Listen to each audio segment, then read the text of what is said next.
మనం చేస్తున్న HID training ఎక్స్పెరిమెంట్లో ఈరోజు చాలా ఇంపార్టెంట్ డే. టైం 4:10 అయింది మార్నింగ్. సో ఏంటంటే హెచ్ఐడి ట్రైనింగ్ డే ఎంత ఇంపార్టెంటో రెస్ట్ డే కూడా అంతే ఇంపార్టెంట్. నేను చెప్పే స్ట్రాటజీ చాలా ఓల్డ్గా ఉండొచ్చు, మీరు ఆల్రెడీ వినుండొచ్చు. ఇది అదేంటంటే చాలామంది ప్రోగ్రెస్ అనేది జిమ్లోనే అవుతుంది అనుకుంటారు, కానీ ఆ రియల్ గ్రోత్ అన్నది రికవరీలో వస్తుంది, especially on your rest days. Main HID ప్రోగ్రాంలోని మన వర్కౌట్స్ హై ఇంటెన్సిటీలో ఉంటాయి కదా. సో రెస్ట్ డేస్ అనేది చాలా ఇంపార్టెంట్, ఎందుకంటే ఈ రెస్ట్ టైంలోనే మజిల్ రిపేర్ అయ్యి గ్రో అవుతుంది. ఒకవేళ మనం రెస్ట్ డే స్కిప్ చేస్తే మజిల్ గ్రోత్ని పక్కన పెడతాం, ఇట్ బ్రేక్స్ ఎవ్రీథింగ్. నిన్న ఈవినింగ్ 6 o'clock అలాగ ఆర్డర్ చేశాను డిమార్ట్ యాప్లో రైస్ ప్యాకెట్స్. టైం 7:04 రెడీ వచ్చేసాయి. ఇవి అవసరమైనప్పుడు అర్జెంట్ అయినప్పుడు రావు ఇలాంటివి.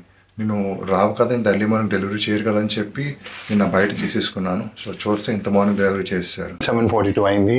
ఎప్పటిలాగే మన మీల్స్ అన్ని రెడీ. సో ఇక్కడ ఎలాంటి డిఫరెన్స్ రాదు, అది రెస్ట్ డే అయినా సరే ట్రైనింగ్ డే అయినా సరే. ఫుడ్ అండ్ న్యూట్రిషన్ కోసం మాట్లాడితే ఈవెన్ ఆన్ రెస్ట్ డేస్లో కూడా నేను same amount of calories consume చేస్తాను. ఎస్పెషల్లీ రెస్ట్ డేస్లో ఏంటంటే మీ బాడీ రిపేర్ అయ్యి గ్రో అవుతుంది కదా, ఆ ప్రాపర్ న్యూట్రిషన్ అనేది ఉండాలి. మార్నింగ్ నుంచి ఒక 3 meals తిన్నాను అండ్ టైం ఇప్పుడు 3:15 అవుతుంది. ఇది మన వర్కౌట్ టైం, బట్ ఈరోజు రెస్ట్ డే కాబట్టి వర్కౌట్ ఉండదు. సో ఏంటంటే కొద్దిగా స్ట్రెచ్చింగ్ అండ్ మొబిలిటీ డ్రిల్ ఉంటుంది. దాని తర్వాత ఒక 35 minutes కార్డియో.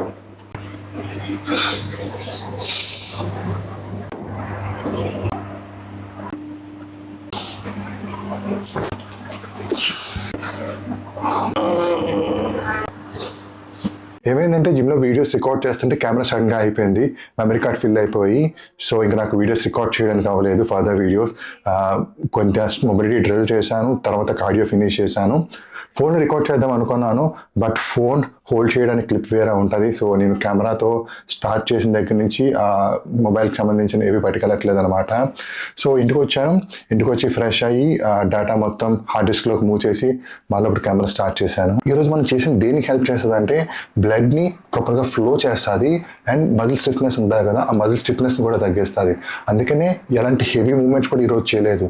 అండ్ కార్డియో కూడా చాలా నార్మల్ కార్డియో, ఇంటెన్స్ కార్డియో లేదు, జస్ట్ 35 minutes చేశాను అంతే. ఎవ్రీ థర్స్డేస్ అండ్ సండేస్ నా రెస్ట్ డేస్. ఆల్మోస్ట్ ఒక 2 years నుంచి నేను ఇదే స్ప్లిట్ ఫాలో అవుతున్నాను, Thursdays Sundays rest days. So ఈ రోజు రెస్ట్ డే రోజు నేను ఎక్స్పీరియన్స్ చేసింది ఇప్పటి వరకు ఎప్పుడు 2 yearsలో ఎక్స్పీరియన్స్ చేయలేదు. అదేంటంటే మార్నింగ్ నుంచి నేను చాలా వీక్గా ఉన్నాను. సీరియస్గా మార్నింగ్ నుంచి నాకు చాలా వీక్నెస్ ఉంది. సో రెస్ట్ డే రోజు నేను ఎందుకు ఇలా ఉన్నాను, ఎందుకంటే ఇప్పటివరకు నేను ఎప్పుడూ ఎక్స్పీరియన్స్ చేయలేదు వీక్నెస్ రెస్ట్ డే రోజు. సో థింక్ చేస్తున్నాను రీజన్ ఏంటా అని చెప్పి. సో నేను అన్ని చెక్ చేసుకుంటున్నాను. ఫస్ట్ న్యూట్రిషన్ చెక్ చేశాను, న్యూట్రిషన్ అంతా బాగానే ఉంది, వాటర్ ఇంటేక్ కూడా బాగానే ఉంది, స్లీప్ కూడా బాగానే ఉంది. సో రీజన్ ఏమై ఉండొచ్చు. సో ఫస్ట్ నాకు అనిపించింది మనం 3 days నుంచి హెచ్ఐడి ఫాలో అవుతున్నాం కదా, సో దానివల్ల హై ఇంటెన్సిటీ వల్ల అయ్యి ఉండొచ్చు అని చెప్పి అనిపించింది. కానీ ఏంటంటే అది ఎంటైర్ రీజన్ అయితే కాదు, ఒక 40% అనుకుందాం. ఎందుకంటే నేను ఇప్పటివరకు అంతకన్నా ఎక్కువ ఇంటెన్సిటీ పుష్ చేసిన డేస్ కూడా ఉన్నాయి. సో ఇదొక జస్ట్ 40% రీజనే. సో ఏవై ఉండొచ్చు. సో అలా థింక్ చేస్తుంటే నాకు మెయిన్ రీజన్ దొరికింది, అదేంటంటే నర్వస్ సిస్టమ్ ఫెటిగ్. సో ఈ నర్వస్ సిస్టమ్ ఫెటిగ్ అంటే ఏంటంటే మనం వెయిట్ ట్రైనింగ్ చేసినప్పుడు మన మజిల్సే కాదు, నర్వస్ సిస్టమ్ కూడా మనకు హెల్ప్ చేస్తుంది.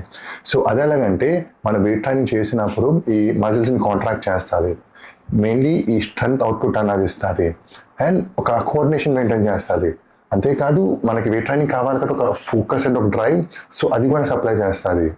అండ్ మనం లాస్ట్ 3 days నుంచి ఒక అబ్సల్యూట్ ఫెయిల్యూర్స్ వరకు పుష్ చేస్తున్నాం కదా, ఆ టైంలో బ్రెయిన్ మ్యాక్సిమం సిగ్నల్స్ రిలీజ్ చేయాలన్నమాట. సో ఆ టైంలో నర్వస్ సిస్టమ్ ఫెటిగ్ అన్నది అవుతుంది. కానీ ఏంటంటే ఈరోజే నేను ఇంత మెయిన్గా ఎక్స్పీరియన్స్ చేయడానికి రీజన్ ఏంటంటే ఇప్పటివరకు నేను ఇంత హై ఇంటెన్సిటీ చేసినా సరే ఒక కంటిన్యూగా చేసేవాడిని కాదనమాట. ఒకరోజు చేసి ఒకరోజు ఎక్కడో దగ్గర డ్రాప్ అయిపోయేది, అంటే కాన్షియస్గా కాదు. సో నిన్న చేస్తే ఈరోజు ఎలాగోలా డ్రాప్ అయిపోయేది అనమాట, ఒక సెట్లో కానీ ఎక్కువ టైం తీసుకోవడం, సో ఎలాగోలా డ్రాప్ అయిపోయేది. బట్ లాస్ట్ 3 days మనం ఒక ప్లాన్ పెట్టుకోవాలి, ఒక టైం పెట్టుకోవాలి, 100% ఇస్తున్నాం కాబట్టి ఈ రోజు రెస్ట్ రోజు నేను ఎక్స్పీరియన్స్ చేయగలిగాను. ఇప్పటివరకు హెచ్ఐటి ప్రోగ్రామ్ స్టార్ట్ చేసి 4 days అయింది, ఈరోజు 4వ రోజు. సో ఇప్పటి వరకు అంతా బాగా నడుస్తుంది, సీరియస్గా అంతా బాగానే ఉంది, ఎక్సెప్ట్ ఒకటి తప్పించి, అదే నా స్లీపింగ్ సైకిల్. హానెస్ట్గా చెప్తున్నాను, నా స్లీపింగ్ సైకిల్ చాలా వర్స్ట్. అంటే నేను కావాలని చేసుకుంది ఏమీ లేదు, బికాస్ ఆఫ్ మై స్కెడ్యూల్స్ అయితే అలా తయారైంది అనమాట. స్కెడ్యూల్స్ అంటే జిమ్, క్లయింట్స్ ట్రైనింగ్, మన వ్లాగింగ్, ఎడిటింగ్. సో దీనివల్ల స్లీపింగ్ సైకిల్ అలా తయారైంది. అంటే ఇది చాలా చాలా ఇంపార్టెంట్ అనమాట ఇప్పుడు నాకు.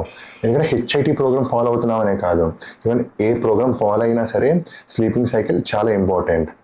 నేను హానెస్ట్గా చెప్తున్నాను, ఇప్పటి వరకు నేను ఇన్ని ఇయర్స్ నుంచి చేస్తున్నాను కదా, నా ప్రోగ్రెస్ ఒక 50% ఈ వర్స్ట్ స్లీపింగ్ సైకిల్ హోల్డ్ చేసేసింది. ఒకవేళ స్లీపింగ్ సైకిల్ బాగుండుంటే లైక్ ఒక 50% బెటర్గా ఉండేవాడిని నేను. 4th మీల్ ఉంది, ఇంకా తినలేదు, 4th మీల్ తినాలి. అండ్ ఇది ఫినిష్ అయిపోతే ఇంకొక మీల్ ఉంటుంది, మీ అందరికీ తెలుసు కదా, అది last meal of the day. And సక్సెస్ఫుల్గా రెస్ట్ డే అయితే ఫినిష్ అయిపోతుంది. సో రేపు మనం లెగ్స్ చేస్తున్నాం, HIT leg day. So excitement ఉందన్నమాట, ఎలాగ ఉంటుంది లెగ్ డే ఏంటని చెప్పి. So that's it for the day. So రేపు వీడియోలో కలుద్దాం.